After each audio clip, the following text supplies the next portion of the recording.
Hello students, welcome.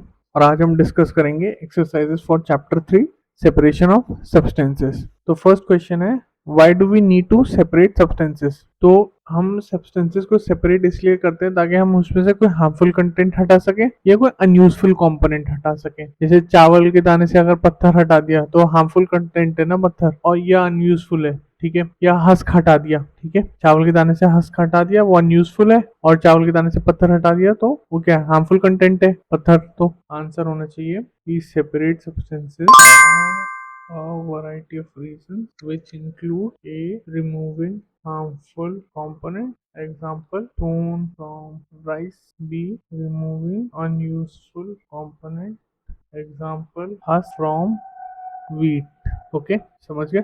तो ये है हमारे दो रीजंस। नेक्स्ट क्वेश्चन पे आते हैं, what is winnowing, where is it used. तो हमें पता है विनोइंग क्या होती है, जब एयर की हेल्प से हम सेपरेट करते हैं लाइटर और हेवियर कंपोनेंट्स को, ठीक है, उसे बोलते हैं विनोइंग। विनोइंग कहाँ इस्तेमाल होती है, जब वीट से हम हस्क निकालते हैं, उस प्रोसेस में हम विनोइंग का यूज करते हैं। तो question number 2 is, winnowing is the process used to separate heavier and lighter components from each other. Okay, example separating husk from green. Okay, third question पे आते हैं, how will you separate husk or dirt particles from a given sample of pulses before cooking। बोल रहा है कि आप husk को कैसे सेपरेट करोगे पल्सेस से। तो इसका आंसर भी क्या होना चाहिए, विनोइंग ही होना चाहिए, क्योंकि लाइटर पार्टिकल्स क्या हो जाएंगे, उड़ जाएंगे। लाइटर जो होता है, हस्क लाइटर है ना, तो वो हट जाएगा और पल्सेस जो है वो नीचे गिर जाएंगी। तो इसका आंसर है थर्ड का, winnowing helps in the removal of husk from pulses. Okay, next question पे आते हैं, fourth question, what is sieving, where is it used. Sieving क्या है, छानना। जब हम किसी चीज को छानते हैं, उसे किसी सीव के थ्रू पास करते हैं, तो उसमें स्मॉलर कंपोनेंट्स होते हैं, वो सीव के थ्रू पास हो जाते हैं। जो मोटे वाले होते हैं वो सीव में फंस जाते हैं, ठीक है, उसे बोलते हैं सीविंग। तो sieving is the process by which fine particles are separated from bigger particles by using a sieve। Okay, ये किस में इस्तेमाल होता है, आटा छानने में। Example is use to remove big lumps और stone from wheat flour. Big chunks, अगर आटे का में कोई मोटा सा दाना फंस गया हो तो वो सीविंग के थ्रू निकल जाएगा। तो नेक्स्ट क्वेश्चन आते हैं, how will you separate sand and water from their mixture. तो सैंड एंड वाटर का मिक्सचर को कैसे सेपरेट करते हैं, तो ये मैंने बताया था। Fifth, we can separate sand and water from each other through the process of decantation. कि सैंड पानी में मिक्स नहीं हो सकता, तो क्या होगा, सैंड नीचे आ जाएगा, सेडिमेंट कर जाएगा नीचे, और हम दूसरे बीकर में उसको पानी को निकाल देंगे, तो सैंड और वाटर सेपरेट हो जाएगा। और थ्रू फिल्ट्रेशन, और थ्रू फिल्ट्रेशन। फिल्ट्रेशन में क्या होगा, हम एक फिल्टर पेपर बनाएंगे, ठीक है, फिल्टर पेपर में पानी डाल देंगे जिसमें सैंड मिक्स्ड है, तो क्या होगा, फिल्टर पेपर से पानी निकल जाएगा और सैंड उसी में फंस जाएगा। तो क्या हो गया, फिल्ट्रेशन और डिकेंटेशन। चलो जी, next question, is it possible to separate sugar mixed with wheat flour, how will you do it. अब ये वाला बहुत ही इंटरेस्टिंग क्वेश्चन है, व्हीट फ्लावर और शुगर को कैसे मिक्स हटाया जाए। तो इसमें हम इस्तेमाल करेंगे क्या, फिल्ट्रेशन नहीं हो सकता, डिकेंटेशन भी नहीं हो सकता, हैंड पिकिंग नहीं हो सकती, ठीक है, क्योंकि दोनों को नेकेड आईज से बहुत मुश्किल होगा सेपरेट करना, ठीक है। तो बचता क्या है, बचता है sieving. Through the process of sieving can help in separation of sugar and wheat. How, आटा तो जब हम सीव करेंगे तो आटा नीचे आ जाएगा, और जो शुगर होगी बेसिकली वो सीव में ही अटकी रह जाएगी, ठीक है, वो नीचे नहीं आ पाएगी।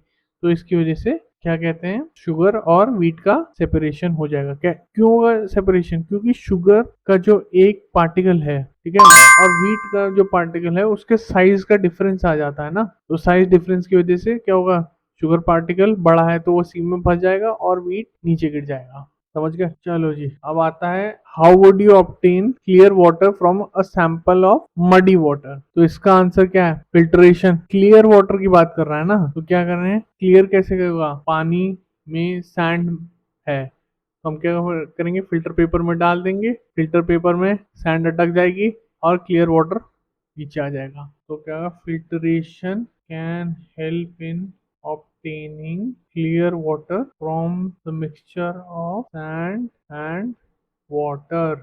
ओके, समझ गए? तो जैसे मान लो ये एक बीकर है, ठीक है, इसमें है सैंड फंसी हुई। रुको मैं डायग्राम दिखाता हूँ तुम्हें। ये देखो, ये फर्स्ट वाली डायग्राम को देखो।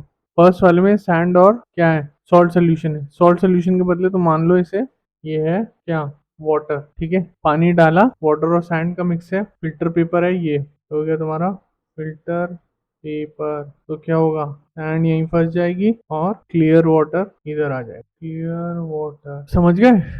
चलो, ओके, अब आ जाते हैं फिलिंग द ब्लैंक्स के ऊपर। Filling the blank, the method of separating seeds of paddy from its stalk is called threshing. बताया था ना, थ्रेशिंग बोलते हैं उसे। इसमें क्या होता है, पीटते हैं, ठीक है, और एक स्टैक लेते हैं पैडी का, उसे पीटते हैं, ठीक है, उससे क्या होता है, सीड्स बाहर आ जाती हैं, तो उसे बोलते हैं threshing. Next question है, when milk cooled after boiling is poured into piece of cloth, the cream malai is left behind it. The process of separating cream from milk is an example of filtration. Filtration. Filter करते हैं ना दूध, जब mummy छानती है तो मलाई जम गई, पसंद नहीं है कई लोगों को मलाई, तो क्या करते हैं, छान देते हैं ना। तो छानना क्या होता है, फिल्टर करना ही तो होता है, फिल्ट्रेशन बोलते हैं। Salt is obtained from sea water by the process of evaporation. इसका हो गया इवेपोरेशन, ठीक है। नमक और पानी का एक मिक्सचर है, ठीक है, उसको हमने क्या किया, गर्म किया।